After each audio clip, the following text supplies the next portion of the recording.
I'm here with Selby Carey, co-founder of Mapify Logistics, and we're here to talk about his new startup, which recently received funding from Antler. Can you please tell me, where did the idea for Mapify come from, and why is it called that?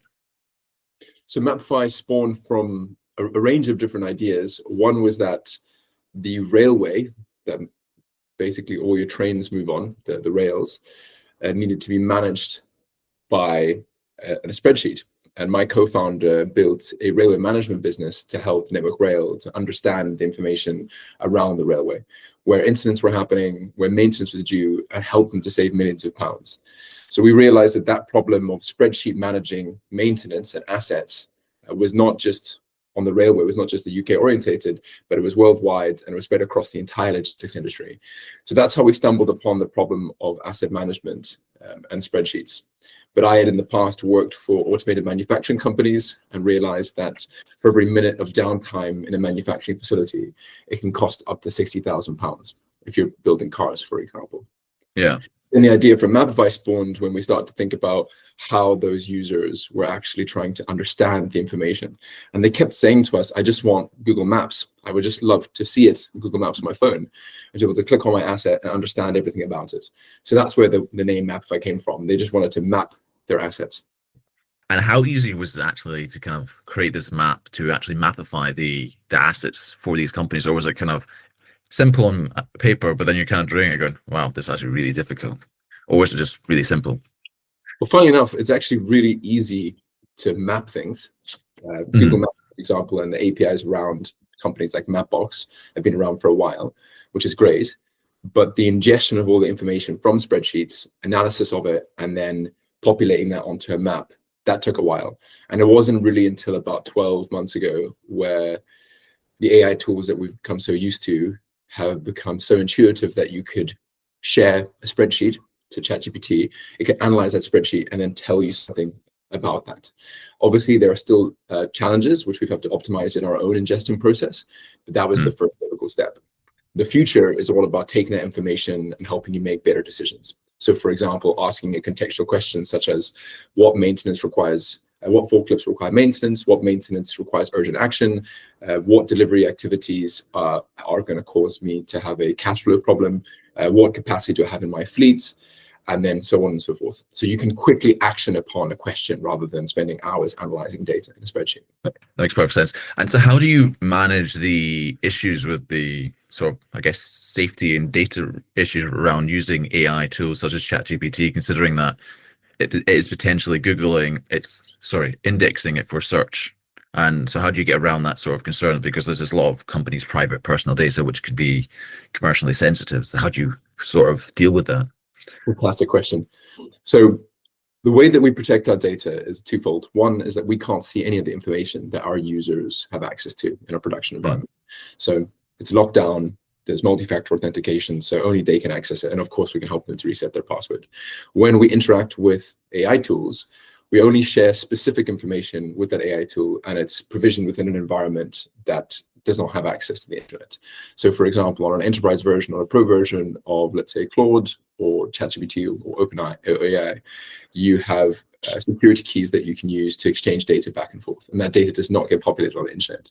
The problem comes with the more global accessible tools where you're asking random questions that do not happen in a closed environment. That's where data leaks can occur. So we are building our systems to be ISO 27001 compliant. So we want to build security from start to start. And that's what I did in my previous role. I made sure that the company that I worked for and other companies we worked with were secure. Yeah. And what was the main pain point that you realized that kind of made you think, well, actually, this is potentially it could be a unicorn for me, and that you wanted to pursue it? Was it kind of like with it, your start of railways, was it kind of the issue of the public contracts, or was it something else that kind of happened that kind of went, we need to figure out a way around this so we don't just get stalled on the railways because of you literally dealing with one company? You're absolutely right. We realized that in the public sector, there's an opportunity to do some great work, to do good, and save millions of pounds for taxpayers. But the processes to win contracts are sometimes opaque, and you have to compete against big companies that otherwise would win those contracts much easier than you would. But along the way, we interviewed lots of different SMEs, logistics operators who did everything from maintenance of warehouses to fulfillment of deliveries and moving trucks around the country. So when we spoke to them, we realized that their needs were more self-evident. They had an immediate impact on the profitability of the business. And if you're an SME, you can't afford to not run profitable jobs. So when we started doing these interviews, we received over 100 trial requests within a short space of time. And then we were inundated with feedback and feature requests. So at that point, we knew that if purely by word of mouth, we had 100 trial requests, as soon as we started to open out to the wider ecosystem, we would double or triple that. So that's the point where we knew that we had a compound cycle behind us. All right, and for context, when was that kind of happened? So how old is Mapify? Just to kind of give some context behind the figures, because that's, if you're at 10 years old, it's like kind of, well, it's not that much. So I know you're an early stage startup, but just for context. So Mapify was founded in April of this year, just before we joined the Antler program. The idea for Mapify is probably about a year old. So the concept probably first came to us maybe in the middle of last year, where we were still working with the railway, realized that the problems were there, and we started to speak to other members of the logistics community. And that was where the idea was still a concept. We had to pitch that concept, of course, to Antler when we joined the program. We didn't really have a working product. We had a prototype of what it could look like. We had some designs. And then throughout the last 3-4 months, we've turned that product into something that can be used every day. And how vital, I guess, would be the Antler sort of program in helping you kind of get to that stage? Because if you literally start in April and you go into the program, would suggest that they've had quite a major role in helping you. I think they have.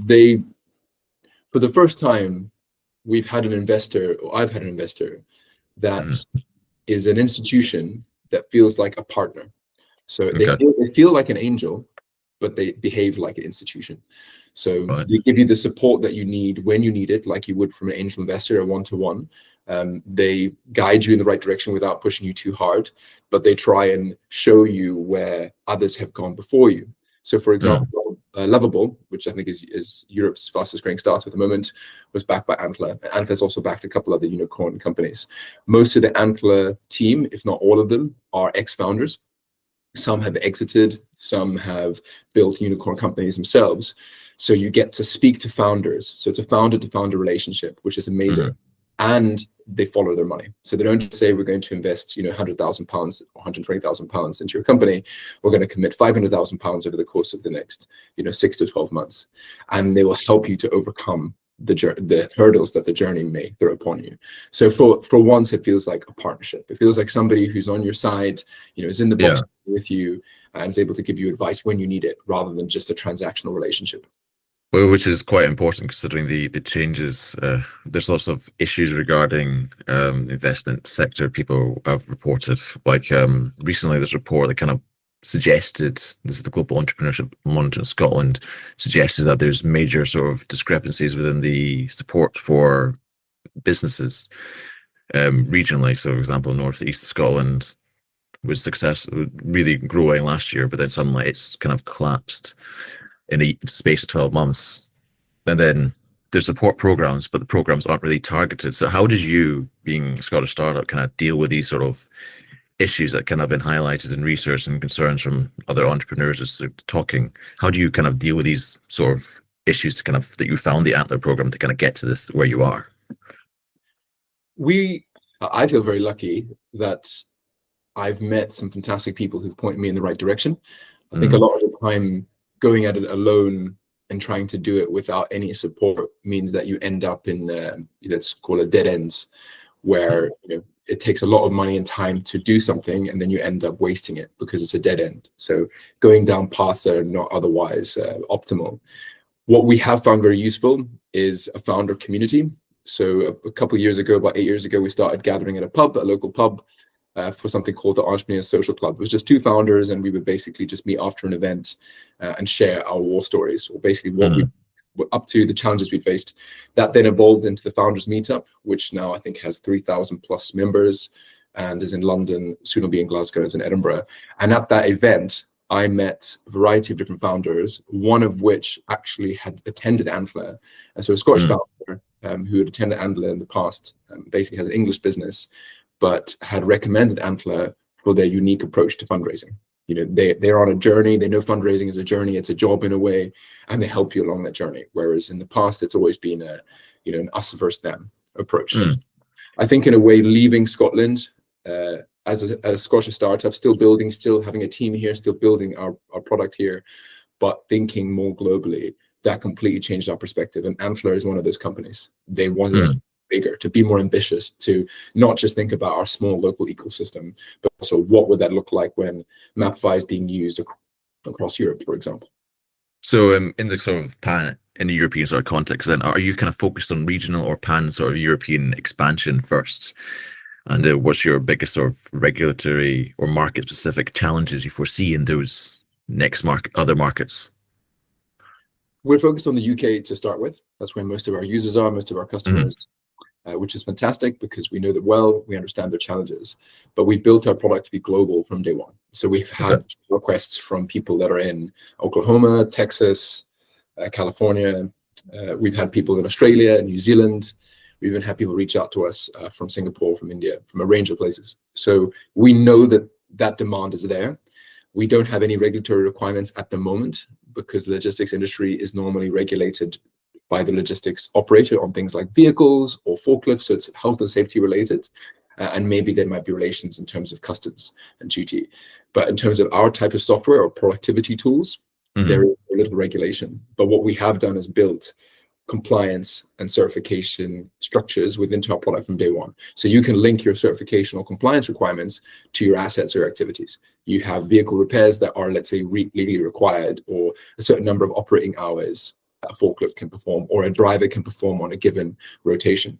So we've built in the certification requirements, kind of like Vanta did for information security, except our goal is not just to be a compliance tool, it's to be an operating system for SMEs, a logistics operating system, a virtual logistics that can help you to manage your entire operation in the future. So does that mean instead of just logistics, it could also sort of manage, let's say, I might be a bit silly asking this, but let's say, I'm in a house, or sorry, flat's probably better one, and I want to look at what's going on in my house, or sort of these sort of things, and how to manage what's going on to make sure it's more sort of saving money. Could it be used in that sort of sense to kind of reduce your load, getting, okay, this is what's going on, I can see what's going on, or how to fix sort of these sort of problems within your flats, if that's possible, or is that not really a thing you're looking at? One day it's possible. I think it has the potential. I personally have that same problem. If there's something going wrong in my flat, or I need to make an investment, buy a new washing machine or fridge, whatever it may be, that's a cost, right? And there's activities you need to perform on a regular basis. You may need to reseal your shower. You may need to fix a light, and that may take time. You may have to get an electrician in. There's a whole impact on your life. So I imagine maybe a more free version or a really low-cost version of Mapify one day for people like you and me, who can basically just pay £5 a month and have this autonomous solution manage our property, manage what we're looking after. So I think it is going to be possible in the future. You can actually do it right now, but we are focused more on an industrial client whose impact of downtime or cost is in the tens of thousands of pounds per day.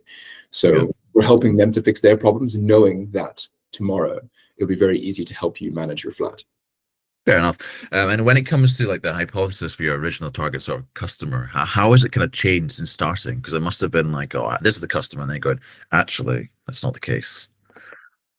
You're absolutely right. It's a ever evolving journey, but it feels like we're more in a funnel where we started with the concept of a logistics manager. Like, what does a logistics manager do?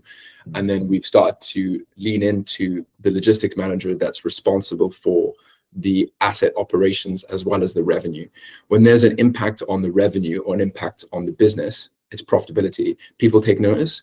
When it's just a compliance activity that happens to be done on a spreadsheet and you slip every now and then, albeit it's not good, and towards the end of the year you spend 3 weeks having to rush to complete an audit, it's not as much of a pain as the business is losing money. And that's when everyone takes notice. So our focus now is mainly on SME logistics operators who are perhaps a one-person operation, who don't have a team around them where they can share the load. So they're responsible for everything. They may have an owner, they might be the owner operator, they may have a team around them of technicians, engineers, or operators who may have specific roles, but they're responsible of the coordination. And that means that when we work with them, they feel the pain.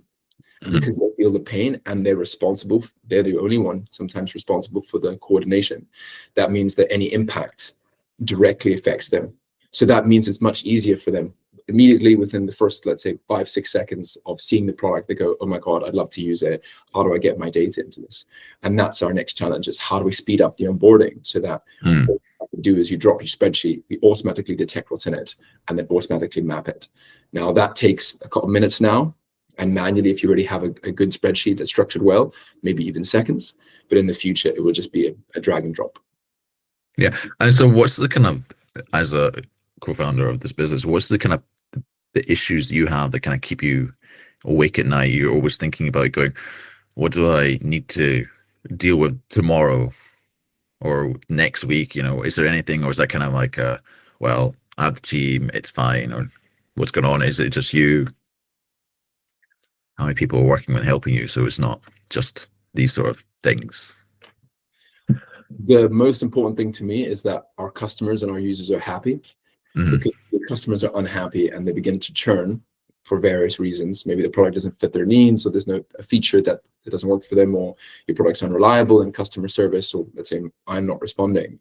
That's my biggest fear. My biggest fear is not winning customers. I think we have shown that we can get now we're at almost 150, 160 trial requests and growing. Our waiting list is huge. But as we onboard the customer, we need to make sure that they're happy, that this fits their needs, that we have all the features, that the product is in the right way, it's speeding up their process, it's not making it harder for them, it's not too complex to understand. Those are the things that keep me up at night. Are we building something that's getting better, or is it getting more complex and harder to use?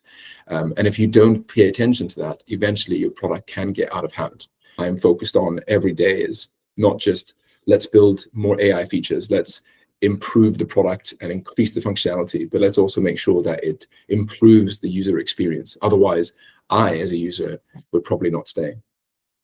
Fair enough. Do you have any more fundraising plans? You did the Antler program. You recently announced you got some funding from them. Is there more fundraising to come down, or is it kind of what that investment was that you've gotten from them? So that's just the start. So what Antler does is they give you a small amount of money, let's say £120,000 to £200,000 in the first round, and then you prove that you can deliver based on a certain set of objectives. So for us, it's launching a product, onboarding users, and now we're going to go out and fundraise for the next round, which will be showing that we can go from 5, 10, 20 users to 200 users.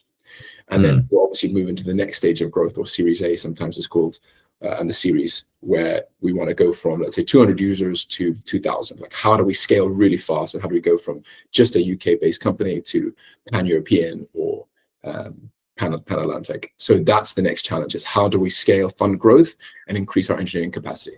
We've probably got, I'd say, 4 full-time employees equivalent in terms of our team capacity at the moment, but we need to go to maybe 8 or 10 to really start to scale the business. And when you start employing people, are they going to be like remotely, like say, I could be working from America potentially, and it's for Scotland, or will I have to be based in the UK, or are you looking to help the Scottish economy employ people within Scotland and work in the office? All of our team members, bar one, is Scottish or based in Scotland. So we've built a fantastic ecosystem here. I've helped to coordinate and host the Tech Meetup in Edinburgh, and I know we have a sister event in Glasgow called the Tech Meetup as well. And through that, we've met some fantastic engineers. So I don't feel like we have the luxury, at least, that we don't need to look further afield. We have the engineering talent here. They've built some fantastic companies. So it feels like we have the team that we need to grow. There's probably another 50 to 100 engineers that we could employ straight away from the community who've done fantastic work. Everyone works remotely. We meet once or twice, sometimes a month. That might just be meeting for a social in a pub or in a shared office. And that's a day where we get together and we problem solve. So we tend to all work remotely because most of the time you're doing virtual calls, or you're working in code, or solving problems that require a computer or multiple screens. So it's not really worth being in the office anymore. We want to just be head down and focused. So in the future, as we grow, of course, we'll have representatives in different parts of the world, different countries. My co-founder is based in London, for example, but he is Scottish. He's from Glasgow. And as we grow, we'll probably expand our sales and commercial team in the regions, but we want to keep our tech team in Scotland. All right, no, that's really good. And when it comes to, I guess, hiring, do you have like a policy, or do you kind of just do you have like advice for startups when they're looking at it so they get the right employee the first time? Because sometimes, you know, you can hire the right person, or you can hire the right person, but it's the wrong role because you don't have a role set out, and because you don't know what their role is. Unfortunately, at that time, the person who's brilliant at the job, you have to let go. So, how do you have like sort of an idea or a solution that you kind of have to stop that sort of issue? I think about it based on needs. So at the Hmm. very early stage of a startup, you don't have as much resource, but even if you have resource, you struggle with time because you have a specific window where you can do amazing things. And then Hmm. it's moving, everybody's moving, they're all trying to do something. So you have a very small window of time to work hard and to achieve or to match the opportunity that's in front of you. So find the people that you need to deliver for those specific objectives. Generally, as an early stage tech company, that means finding an engineer or a couple of engineers. They may become co-founders, they may become founding engineers.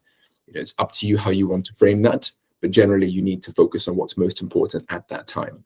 So that means hiring a lead engineer who understands, you know, the full stack, rather than going deep and finding a machine learning expert when you don't have any data. So think Hmm. about what you need at each stage, and then go out to the community first, because if you can find people through recommendation, the likelihood is that they're going to have some sort of connection to you. So all of our team members we've either met before, met in an event, know through the community, or have worked with in the past in some capacity. So we've been able to test the relationship. We work well together. We've agreed a rate that works for everybody, and then we just move forward. So we get rid of all of the administration or worries around team collaboration. That's Hmm. kind of dealt with straight on. If you wait 6, 12 months before you make that decision, you realize you don't work well together, it's just really going to cause more animosity and the product is going to crumble. So your team needs to be very gelled together if possible, especially Yeah, the couple hires. yeah, it's one of the main kind of pain points of startups is getting the right hires, especially when you're starting out, because the wrong hire can literally be the one that killed the business or not, unfortunately, because of it's all about working together, as you said. So may I ask, I don't know if you can disclose it, how much did Antler invest? So Antler committed to invest about 350 to 400,000 pounds. Antler's model is that for this next fund, that they'll invest 500,000 pounds over the course of the 6 to 12 month period, and they deposit first a small amount of money, which is about 120,000 pounds, plus I think an additional check, and then they follow it on with between 250 and 300,000 pounds. So you can find this all out on Antler's website or on Hmm. LinkedIn. So they're very transparent with this, which is great. So they even have like a standard template for the terms and conditions, which makes life a little bit easier for a founder, because you know you don't Yeah, it's a lot of money on lawyers. You want to just have it clear and understanding. And because they've done this 1,000 times around the world, you can kind of trust in that, and you can speak to previous founders. So I've said to many people, if you want to know what Antler is like, obviously not in a format like this, or if you just want to sit down for 30 minutes, 15 minutes, have a virtual coffee, I'm more than happy to talk you through it and even give you some tips on how to approach building a high growth startup that would attract a company like Antler or even another early stage VC to back you. Because I think that knowledge is something that's missing in the community. What does it take to build something big? And yeah, then who or what are they looking for in order to achieve that? quite a unique approach, the you know that level of transparency from Antler then, because there's not as much you could say. But there is, but it's depending on the company. Because some people just it's better just you know you talk to the conversation and then the information's revealed instead of having it all public. You can just find it online, so that's quite interesting. And that's quite an interesting point that you said about that issue. And do you know, or what is there kind of a way do you think to fix it, or kind of get more sort of problem solving around it, so that entrepreneur in looking for that sort of high growth sort of advice can kind of get it? Because that's one of the concerns is they have lots of you know support, but sometimes the support isn't getting the right places, or the support isn't doing necessarily correct. Or some people say it's the support is from people who actually never done it, which is some people's complaints. I don't know you've felt like that, but from your point of view, what do you think you know needs to kind of change to kind of make it better environment to kind of help startups, high growth ones like such as yourself, kind of grow instead of having to find or rely on sort of recommendations to find companies like Antler? I think the reality of building a company is very different from the theory. So Mm, I studied, let's just call it business management. I thought I was pretty good at it. But when the tires hit the road, when I actually became an entrepreneur and had to do it myself, the theory meant nothing. It meant that I understood what I should do, but how I implement that is a very different question. You can read books on fundraising, which kind of helps. You can read articles, of course, that helps as well. But there's nothing better than speaking to a founder who's done it themselves. And they'll have the tricks of the trade, or speaking to an investor founder, ideally one who is both, who has been in the founder seat, understands what you're feeling, and is now in the investor seat, because they have empathy and they also mm, know what you've been through. So going on an accelerated course like Antler, where they guarantee that they will invest in, let's say, 15 startups every 6 months. So if you're accepted on the cohort, the chances are you're maybe going to be one of three, right? If there's 90 mm, people, 30 get investment, which is maybe 15 companies, you're one in three. So if you join this, you get a guarantee that for 8 to 12 weeks, they're focused on you and the rest of the cohort. You get an education that's from founders who've become investors. They've been in your seat, they've been there, done that, they understand it, and they can empathize with you, and you can have a conversation with them. Unfortunately, there are lots of accelerators funded by corporates, and there are lots of government-backed programs which sometimes don't focus on the realities of the situation. It feels more like you're attending a lecture at university, and a lot of mm, people lose interest. Now, I'm not saying that they are bad. They have a place in the world. They provide education, essentially. But if you want to truly accelerate your business, you want to be in a high profile, high growth environment where you can feed off one another and you are all building in the same direction. If you're not looking to build a high growth company, don't go and join Antler. If you just want to build a small business that is a lifestyle business, it might generate a small amount of income to keep you employed and you can do what you love, that's fair enough. And maybe that is perhaps a better approach if you're going to these standard accelerators, is if you want to build a small business, that's absolutely fine. Some people will learn a lot and go on and do it themselves. But most people I found, unless they attend one of the bigger accelerators or they have a really good mentor, really good founder mentor who's done it before, who can guide them, or they've got that fuel, that passion that sometimes comes from previous experience, that's the time where they have the escape velocity. If they don't have that, it's very hard to mm. get off the slow moving path. No, and how do you kind of get past that?